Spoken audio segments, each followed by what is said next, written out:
চক্রান্ত করতে চান, রাতের আধারে যারা চক্রান্ত করতে চান, যারা বাপদাদার নাম নাই, চান মূল্যের বিয়ে, হ্যাঁ, শতকরা 200% ভোট পাইব না, 200%-এর গল্প করেন। ওই দেখে দেন একটা শহরের রাজনীতিতে কেন্দ্রীয় কোন নেতা আসে নাই।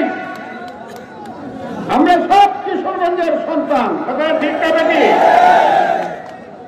আমি কিশোরগঞ্জের শুধু সন্তান না, ওই আমি সামনে সোমবারে রাজশাহী যাব বক্তৃতা করতে। সেইখানে মানুষ জিজ্ঞাসা করবে লোকটাকে, সবাই বলবো ওর নাম হলো কিশোরগঞ্জের ফজলুর রহমান।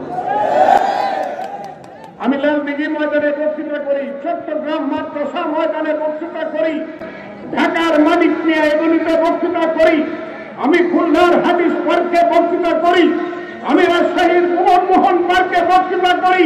সবাই জিজ্ঞাসা করে ওকে, ও হলো কিশোরগঞ্জের ফজলুর রহমান। আমি কিশোরগঞ্জের, কাজে আমি অতিথি হয়ে বাইরে থেকে আসি না, আমি আসছি কিশোরগঞ্জের সন্তান হিসাবে। তারেক রহমানের নির্দেশ, আমাদের নেত্রী অসুস্থ, তার জন্য সবাই দোয়া করবেন।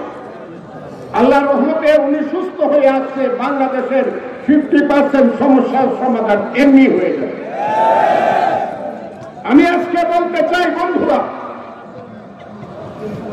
16 ভোট, আমি 3 বছর আগে একটা ইলেকশনে আইছিলাম, সেটা হলো ইসরায়েলের মেয়র ইলেকশন, কিশোরগঞ্জ মিউনিসিপ্যালিটি, মনে আছে? ভোটটা লুট করে নিছে আওয়ামী লীগের শেষ দিন। সেইখানে আমি হরবত্নগরে দাঁড়িয়ে, আমার পাশে যুব দলের শরীফ ছিল, জিএস শরীফ, আমি দাঁড়িয়ে বলেছিলাম এই হরবত্নগরে এমন একদিন আসবে সেদিন এই হরবত্নগরের গেটে লেখা থাকবে এই এলাকায় কোন আওয়ামী লীগ বসবাস করে না। আরেকটা শেষ মিটিং, সেটা ছিল কিশোরগঞ্জের চারিপক্ষে। আমি সর্বশেষ বক্তৃতা করেছিলাম, বলেছিলাম এই দেশে এমন দিন আসবে, আল্লাহ সত্য, আল্লাহর পৃথিবী সত্য, আর আল্লাহর আশরাফুল মখলুকাত যদি সত্য হয়, তাহলে কিশোরগঞ্জের গেটে গেটে লেখা থাকবে এই এলাকায় কোন আওয়ামী লীগ বসবাস করে না। কথাটা ঠিক হয়েছে না বেটি করছে? আমি বলছি, হে আল্লাহ, শেখ হাসিনার পতনের আগে তুমি আমাকে মৃত্যু দিও না। কথাটা হাসা হইছে না মিশা হইছে?